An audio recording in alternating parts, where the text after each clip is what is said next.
mavuto osiyana-siyana. Munthu ine ndakhandi kudwala nthenda ya mgonamgona. Kupita ku chipatala anazoti akulu BP yanu yakwera kwambiri. Ndinafika posiya kuona kumakhala nyumba ineyo satuluka.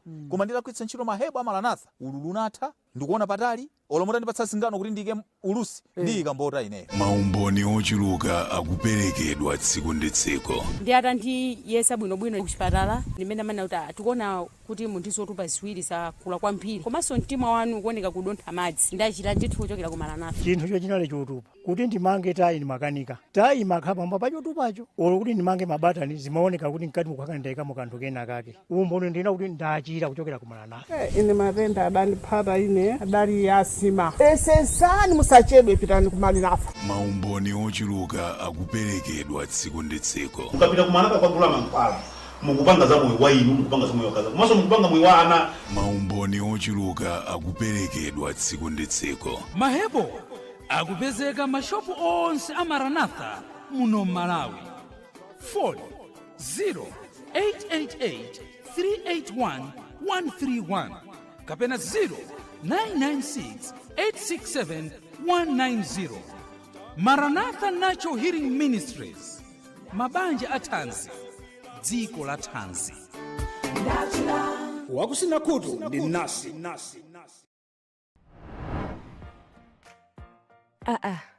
Mwaswera Grace. Ndaswera kai inu maive. Mwagula mabuku kodi? Ayi ndabwereka ku library. Kodi yakuopen secondary school so mmatha kugwiritsa ntchito library ya school? Ndichina chilichonsetu. Library, labu ya science, ya ICT, komanso maphunziro amakono apa phone, tablet, computer ndi digital learning. Timagwiritsa ntchito notesmaster.com. Ndi chimodzimodzi lophunzira aliyense wa ku secondary school ya boma. Izi zinthu ndiye zosangalatsa. Maphunziro apamwamba ndithu. Ayiveru bajasana sankhidwe ndi madankhawa kuti kodi kadi ndipanga bwanji. Ife tonse amene tinakhonza mayeso a 8 koma sitinasankhidwe kupita ku secondary munasiyira sukulu ya secondary panjira kapena mukufuna kutsitsa ma points, dziwani kuti unduna wa maphunziro a primary ndi secondary unakhazikitsa maphunziro a open secondary schools ngati njira imodzi yonjezera mwayi wa maphunziro apamwamba kudzera msukulu za secondary za m'madera athu kumene kuli aphunzitsi odziwa ntchito yawo bwino komanso zipangizo zapamwamba zoyenera pa maphunziro. Musazengereze, kalembetseni lero ku open secondary school ya mdera lanu kuti mupeze maphunziro apamwamba. Uthengawu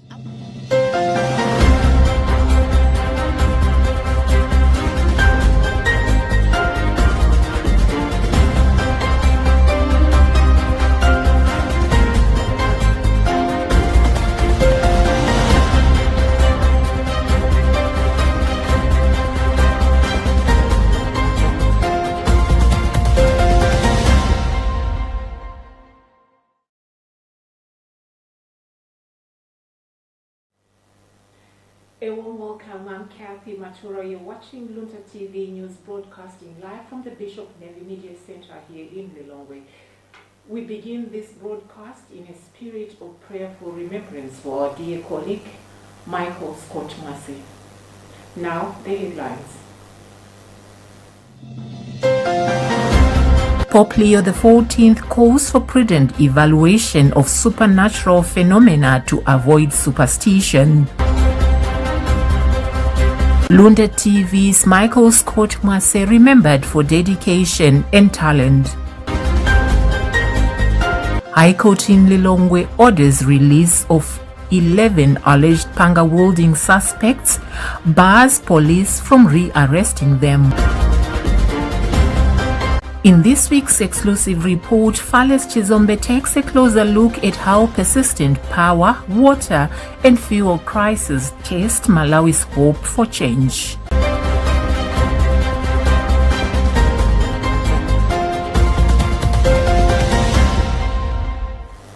Now the news in detail.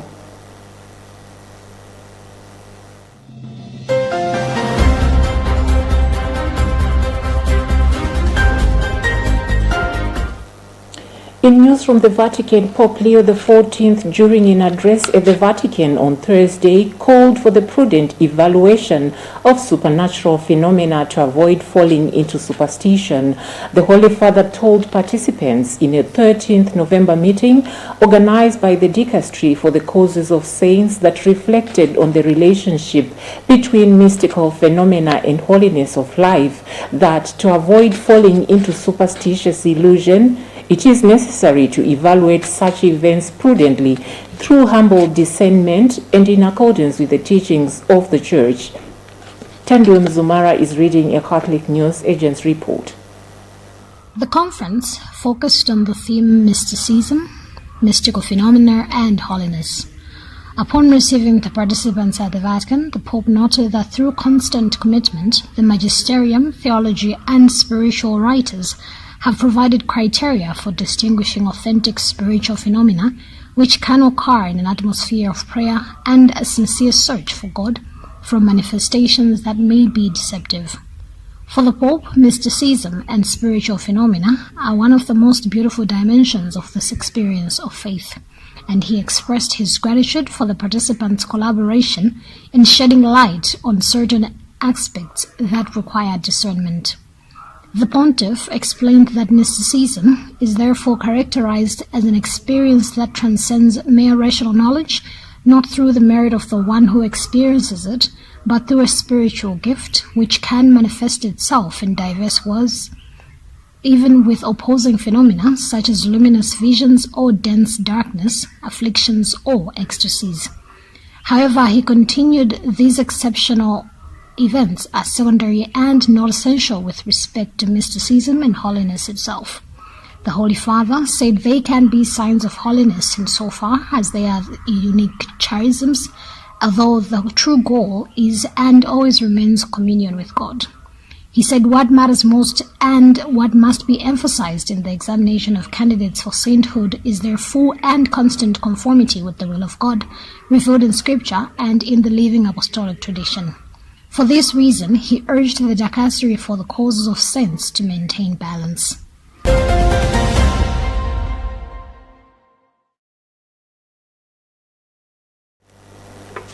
Michael Scott Massey, a videographer at Luntha TV, has been laid to rest today, Friday, in his home village Kajula, Nkatabe district. The young media professional was found dead on Wednesday, November 12th, at his residence in Kawale, Lilongwe. Born on July 7, 2001, Massey joined Luntha TV in April 2024 and quickly became a valued contributor to the station's visual storytelling. Tandu Mzumara and Cherry Chilanga have filed this report. Until his death, Michael Scott Massey had been working with Luntha Television for almost 2 years, dedicating himself to his work. Luntha TV Deputy Director responsible for programs, Father Norbert Kashija, says Massey's talent, dedication to media professionalism, passion and commitment to his work at Luntha Television will surely be missed. Father Kashija said Massey will be remembered as a kind and hard-working individual whose work touched many lives. True, he has been with us for about 2 years, but in those 2 years he made a huge impact. Maybe because we have worked with him when he was still also a freelance, and so he's someone we have known for a longer period beyond 2 years, but working officially with Luntha TV for 2 years. So it's been a wonderful experience, and we are really going to miss that, and I don't think this will leave us. We will always have Mike in our hearts. Misa Malawi chairperson Gordon Matonga has expressed deep sadness by Massey's untimely death, describing him as a promising talent in the growing television industry whose life has been cut short. We enjoyed his talent, but also we are always grateful for the fact that he was always willing to volunteer to save humanity. Apart from being a journalist, he was supporting very good causes in life. So as Mr. Malawi, we are devastated by the nature of his death. The fact that he has gone so early when he had so much ahead of him, it has devastated us. We are devastated again because we always rely on talent like his to save the public, and we do know that his presence on earth would have helped us contribute tremendously to the well-being of our society. So his departure, coming at a time that we least expected it, has devastated us entirely as a minister, but also the whole media party. The 24-year-old Michael Scott Massey was the youngest of 6 children. His elder brother, Hutchison Manda, has described him as a calm and considerate person, someone who listened, understood, and acted with maturity beyond his age. He said Scott was dependable, responsible, and always committed to helping others. I should say was a humble person, that one who understood advice from parents. As an elder brother to him, I was not just a brother but a parent to him. Then his humbleness, I'll miss that so much, and I'm afraid to express because losing him is a huge gap in our family. May the soul of Michael Scott Massey rest in eternal peace.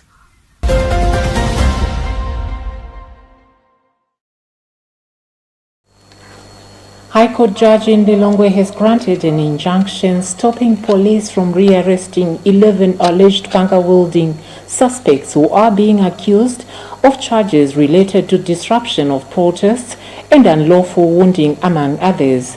The order by High Court Judge Howard Pemba came Friday morning just before bail ruling for the 3 of the 11 suspects. Both Principal Resident Magistrate Benjamin Chulu and Senior Resident Magistrate Shuklan Kumbani could not proceed hearing of the matter as their Superior Court had already released the accused. Here is Robert Edward. The order also released all the 11 accused on bail and directed the police to just summon the accused if they are suspected of committing another crime. Lawyer for the 11 accused, who is also legal director for the opposition Malawi Congress Party, George Jefferson Kadzipachike, described the injunction as a timely relief and fair. There are 10 of them at the moment in the custody of the police. All of them have been ordered to be released by the police. Prosecuting the matter, police lawyer Prescott Mwaiulipo says they just had to be an example of following the court order. It's very compliant. What we have done so far is to release the accused persons immediately from detention. That is in compliance with the order of the court, because the order of the High Court is is supposed to be obeyed. We're not supposed to defy. As state, we're supposed to be exemplary. So what we have done is simply to immediately release the accused persons from custody, pending the commencement of trial in relation to the previous cases. State has, however, indicated that next week will start parading witnesses. The 11, including Eric Pakamisa, Munlo Makina, and Dave Malamulo, have been facing rearrest since their initial arrest weeks ago for acts of intended to cause grievous harm and unlawful wounding, among others. For Luntha, this is Robert Edward.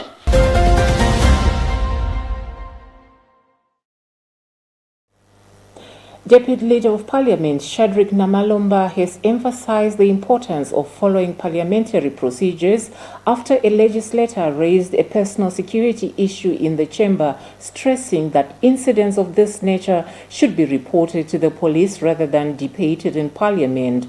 Namalomba was responding to Lilongwe Nyanja MP Baba Steve Malondera, who told the House that Nkota Chia MP Glezelde Jeffrey was allegedly attacked by suspected DPP supporters at a residence in Nkota.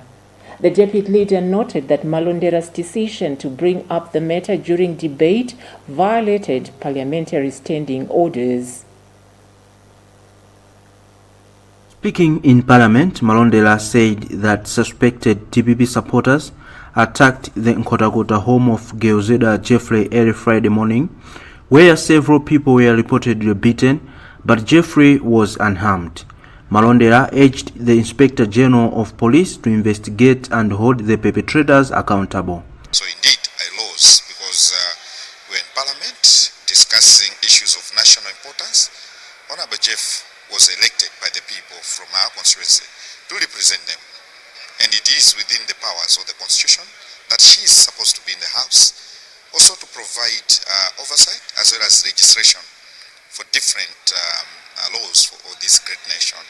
So to be intimidated to that extent that the member can even fail to come here having been hacked is uncalled for. Yesterday we just confirmed new Inspector General of Police, so it was my call that the new Inspector General of Police must engage his voice to ensure that these people have been arrested. In response, Deputy Leader of Parliament Shadrack Namalomba challenged the way the matter was raised in Parliament, saying it was a personal issue that should have been reported to the police, not debated in the House. Namalomba also described the week as productive, highlighting ministerial statements, question sessions, and the upcoming national budget review. On development projects, he said the government will prioritize initiatives that benefit the public, avoiding politically motivated schemes. And I said, the government of His Excellency Professor Arthur Peter Mutharika does not tolerate lawlessness, and we would not be a part of any lawlessness. So those people that are hiding and that would want to hide behind the veil of being DPP, they should know that that veil, they don't have even a veil. That veil is already lifted because they cannot hide under the name DPP. So anyone out there, make sure you abide by the laws of the land. Meanwhile, opposition leader Simplex Chichola Banda has called for professionalism from the new Inspector General, warning against politicizing development projects. Chichola Banda also pledged continued oversight to ensure transparency. Not trying to transition into a police state. We need to respect the rule of law, because Malawi, as a country, believes in the rule of law. So obviously, we have taken those steps. We have already reached out to leadership from the other side, trying to get more details of exactly what are the issues. And we hope that this will come to halt, and definitely that the honorable member in question will actually be given the necessary attention as far as safety and protection is concerned. Parliament has since been adjourned to Monday 17th November, when the House will proceed with debate on President's opening address.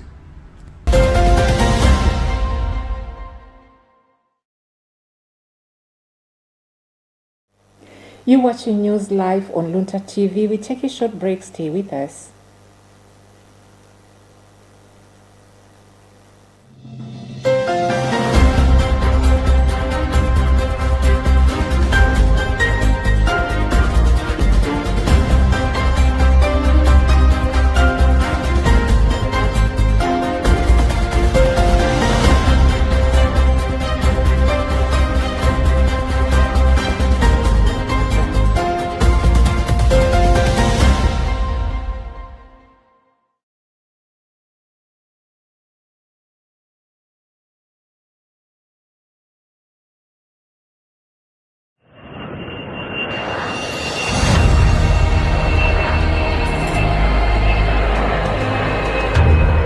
Malawi Airlines is delighted to announce the launch of a new scheduled service connecting Lilongwe in Malawi and Entebbe in Uganda, effective 15th December 2025. This route will operate 4 times weekly on Monday, Thursday, Friday and Sunday, offering seamless regional connectivity and exceptional service. Malawi Airlines, from the warm heart of Africa.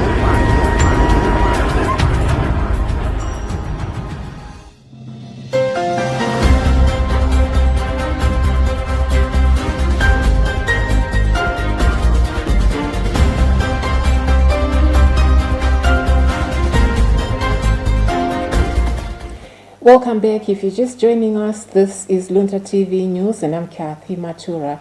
Before we proceed, here is a recap of the news making the headlines at this hour. Pope Leo XIV calls for prudent evaluation of supernatural phenomena to avoid superstition. Luntha TV's Michael Scott Mwase remembered for dedication and talent. High Court in Lilongwe orders release of 11 alleged panga-wielding suspects, bars police from re-arresting them. In this week's exclusive report, Fales Chizombe takes a closer look at how persistent power, water, and fuel crises test Malawi's hope for change.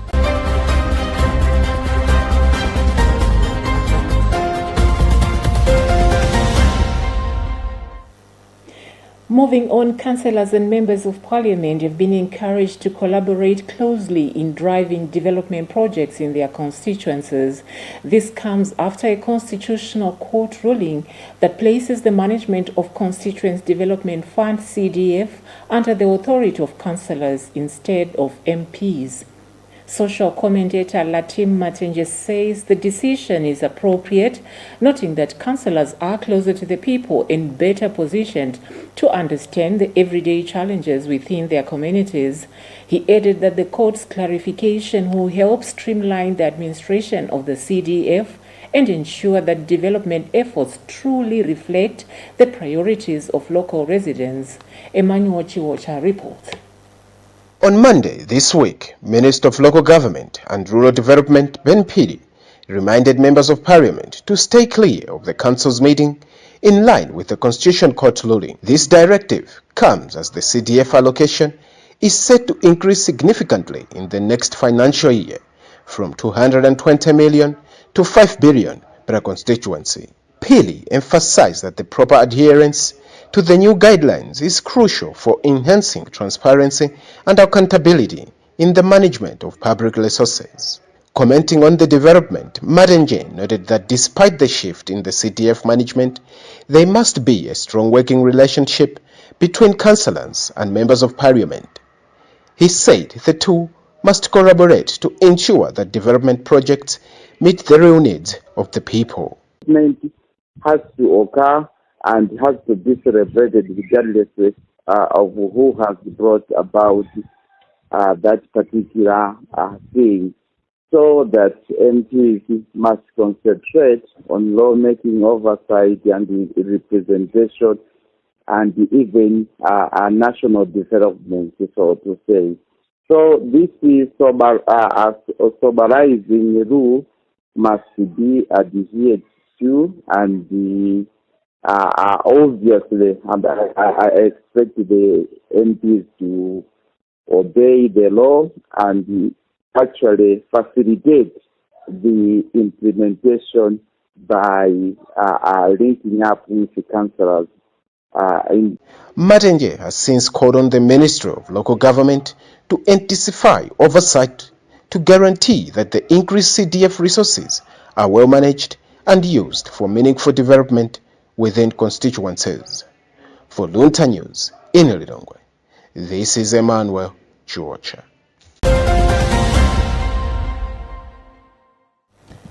Democratic Progressive Party DPP shadow MP for Salima Central Simon Vua Kaunda Jr. has taken his election dispute to the High Court, claiming that the parliamentary results for the constituents were compromised by several irregularities.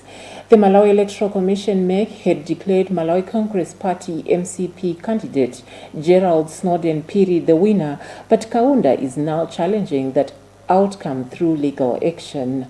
Judith Organ has filed this report. Kaunda appeared before Justice Bruno Kalemba at the High Court in Lilongwe, where all parties, the petitioner, the MCP candidate as the first respondent and MEC as the second respondent to be present. He said the court has committed to delivering its judgments within the mandated 14 days.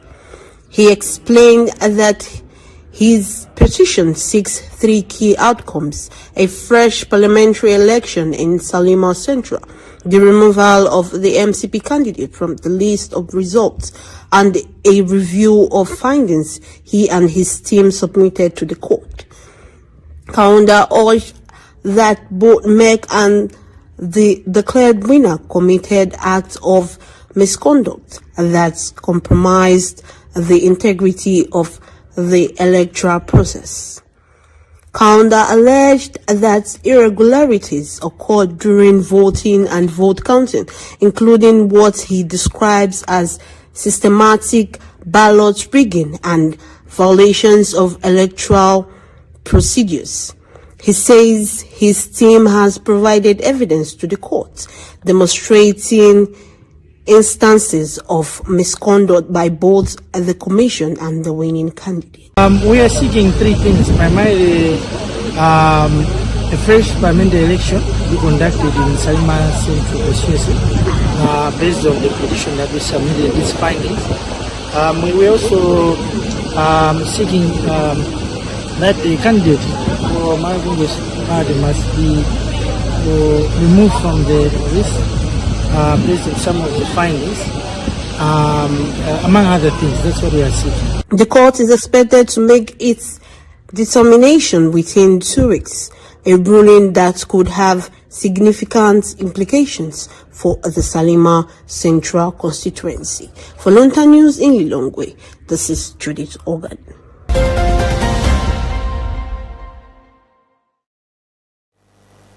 Health expert George Jove has said Malawi is facing a rising burden of diabetes, urging swift, coordinated action to improve diagnosis, treatment and prevention as the nation joins the world in marking World Diabetes Day. This year's theme, Diabetes Across Life Stages, highlights that the disease affects people of all ages, a trend Jove says requires integrated care, supportive environments and stronger health policies. He notes that diabetes cases have climbed to about 5.7% in Malawi's adult population, up from less than 1% in the 1960s, reflecting the growth impact of non-communicable diseases. Jove has since called for stronger multi-sectoral efforts in line with the WHO's 2030 targets, including improved diagnosis, better blood sugar and pressure control, and guaranteed access to affordable insulin and glucose monitoring for people with type 1 diabetes. Here is part of what he had to say. As the world commemorates the World Diabetes Day on the 14th November, under the theme Diabetes Across Life Stages, as Malawi Health Equity Network, we think this highlights that diabetes affects people at every stage of life, from childhood to adolescence, adulthood, and the old age.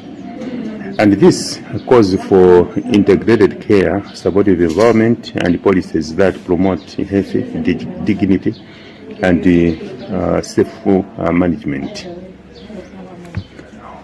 It has been noted that diabetes cases have been increasing over the years, reaching almost 6% or 5.7% of adult population, whilst in the 1960s this was less than 1%. It is an indication that there's a growing burden of non-communicable diseases, including diabetes. And despite all the efforts that are there, that in the Ministry of Health,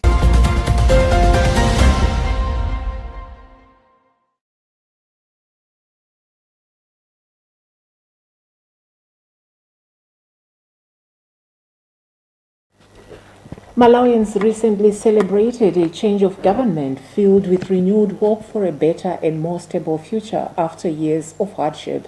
Yet the very challenges that fuel the call for change continue to weigh heavily on the nation.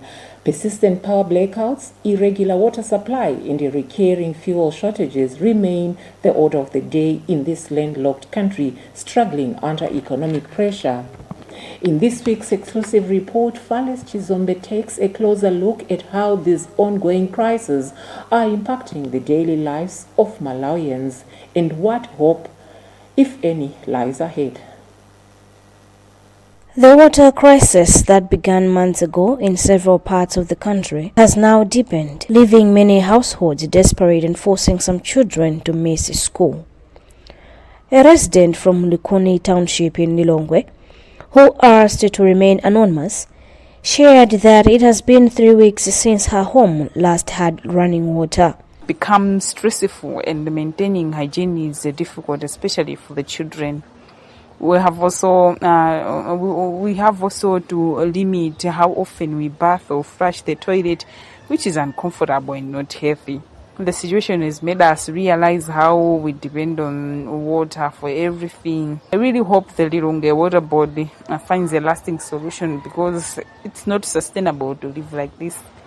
Similarly, Michael Gomani from Doha expressed his frustration after going a full month without water at his house. Has been one of the districts that has been affected. Water scarcity. It's now almost like a month without clean water. This has been a big challenge for the community, whereby people were forced to fetch water from boreholes, from wells. You could even find lines on the borehole, just people to get at least clean water. And the less we're getting water from the boreholes, from wells. So a reminder, these wells, they have untreated water and can easily lead to waterborne diseases and some of the diseases.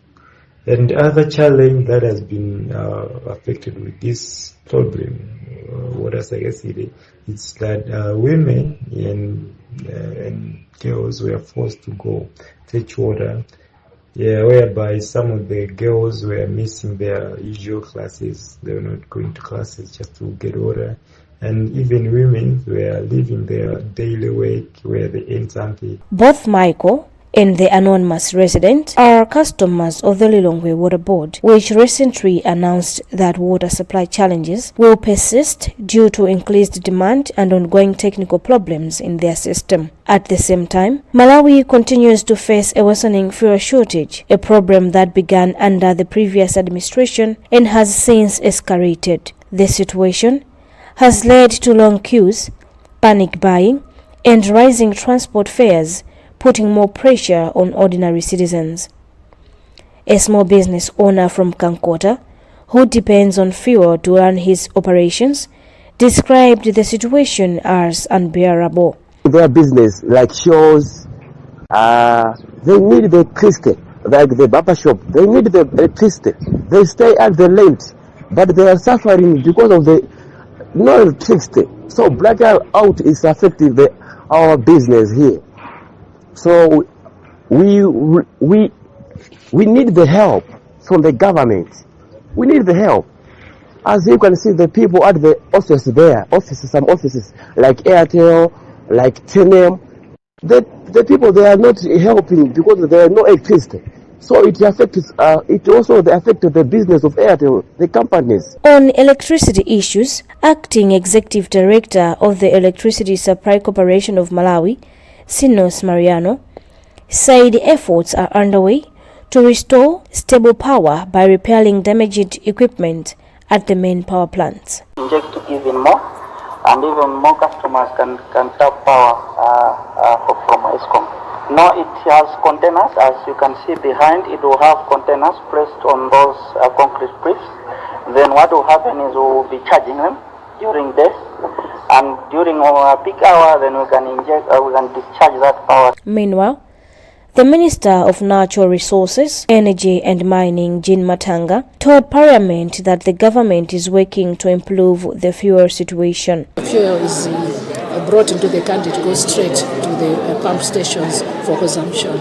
So what we are trying to do is to make sure that we engage the Reserve Bank, Minister of Finance, and of course other multilateral banks to assist us with the forex that we need, so that we're able to import fuel both for consumption and for our strategic reserve. However, Human Rights Defenders Coalition Vice Chairperson Michael Kayata has called on government to take decisive action and communicate clearly with the public about the steps being taken to address the ongoing crisis affecting Malawians.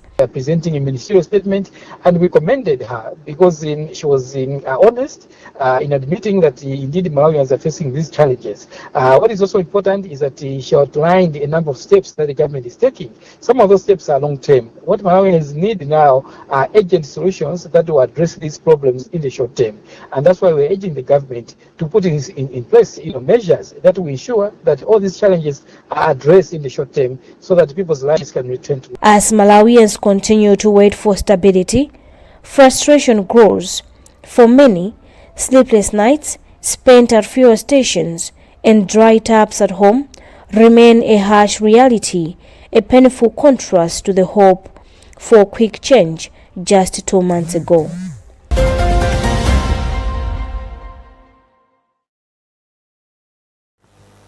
That special report by Fales Chizombe marks the end of this bulletin. But before I go, here are the headlines once again. Pope Leo XIV calls for prudent evaluation of supernatural phenomena to avoid superstition. Luntha TV's Michael Scott Mwase remembered for dedication and talent. High Court in Lilongwe orders release of 11 alleged panga-wielding suspects, bars police from re-arresting them. In this week's exclusive report, Fales Chizombe takes a closer look at how persistent power, water, and fuel crises test Malawi's hope for change.